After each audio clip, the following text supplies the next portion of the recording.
අයිබෝවන් පුංචි දුවේ පුතේ. ඉතින් කොහොමද ඔයාලට? අද ශිෂ්‍යත්ව චක්‍රේ මමත් එක්ක ඔයගොල්ලෝ එකතු වෙන්නේ ගණිත ගැටලුවක් ලේසියෙන් පහසුවෙන් විසඳන්න ඉගෙන ගන්න.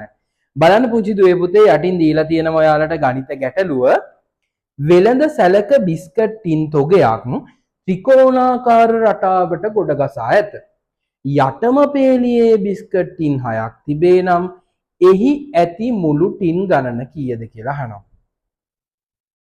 පුංචි දුවල පුතාලා පසුගිය ප්‍රශ්න පත්‍ර කරනකොට ඔයාලට මේ වගේ ගැටලු හම්බ වෙලා ඇති.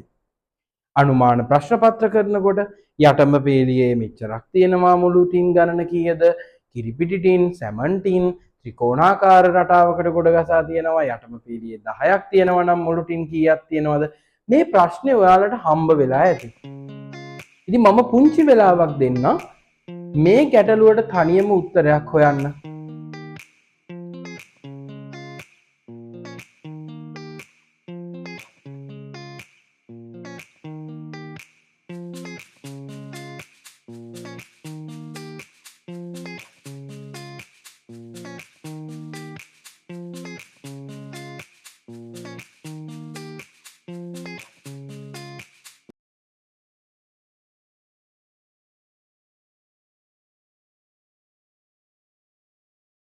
මම හිතනවා මේ වෙනකොටත් අපේ පුංචි දුවල පුතාලා මේකට පිළිතුරක් අරගෙන ඇති. අපි බලමු පිළිතුර ගත්ත පිළිතුර හරිද කියලා. පිළිතුර ගත්ත ක්‍රමය මොකක්ද කියලා. මොකද්ද පුංචි දුවේ පුතේ කියන ගාන? ත්‍රිකෝණාකාර රටාවකට බිස්කට් ටින් තොගයක් තියෙනවාලු. මෙහි යටම පේලියේ තියෙන ටින් ගණන 6ක්ලු. මුළු ටින් ගණන අපෙන් අහන්නේ. බලමු පුංචි දුවේ පුතේ ඔයාලා කවුරු හරි කෙනෙක් මෙන්න මේ විදිහට ඇඳලා මේකට උත්තරයක් ගන්න ඇති. මං හිතනවා බොහෝ දෙනෙක් මෙන්න මේ වැඩේ තමා කරන්න ඇත්තේ. යටම පේලියේ බිස්කට් ටින් 6යි. මේක ත්‍රිකෝණාකාර රටාවකට තියෙන නිසා උඩම ඊගාව පේලියේ බිස්කට් ටින් 5යි.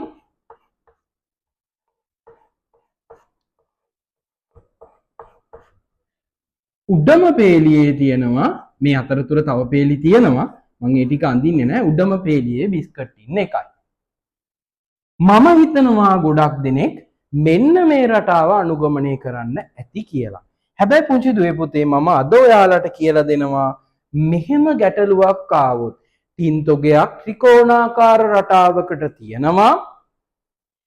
යටම පේලියේ ටින් මෙච්චරයි. එහෙනම් මුළු ටින් ගණන කීයද කියලා මේ වගේ ප්‍රශ්නයක් ආවොත් උත්තර ලියන්න මං හරි පහසු ක්‍රමයක් ඔයාලට අද දවසේ කියලා දෙනවා. පුංචි දුවේ පුතේ එකටම ඔයාලා කරන්න ඕනේ යටම පේලියේ තියෙන බිස්කට් ටින් ගණන කීයද? 6යි. මේක ಗುಣ කරගන්නවා ඊට එකක් එකතු කරපු සංඛ්‍යාවෙන්. 6 වරක් 7. මම දන්නවා අපේ පුංචි දුවල පුතාලට 6 වරක් චක්කරේ පුළුවන්. 6 වරක් 7 කීයද පුංචි දුවේ පුතේ? 42යි. ඊළඟට කරන්න ඕනේ මේ ආපු පිළිතුර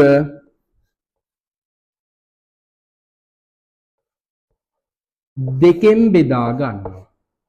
21යි. මෙන්න පුංචි දුවේ පුතේ පිළිතුර. ඔයාලට ඔය දීලා තියෙන ගැටලුවේ බිස්කට් ටින් කොච්චරක් තියෙනවද? 21ක් තියෙනවා. මොකද කරන්නේ? පියවර දෙකයි. හරි ලේසි. යටම පේලියේ තියෙන බිස්කට් ටින් ගණනට එකක් එකතු කරපු වගේන් අපි මේක ಗುಣ කරගන්නවා. පිළිතුර ආව අපිට 6 වාරයක් 7 42යි කියලා. දෙවෙනි එක තමයි අපි මේ ආපු පිළිතුර මොකද කරන්නේ? දෙකෙන් බෙදා ගන්නවා. පිළිතුර අපිට එනවා 21ක් විදියට. ඉතින් පුංචි දුවේ පුතේ සටහන් කරගන්න අපිත් එක්ක දිගටම රැඳී ඉන්න.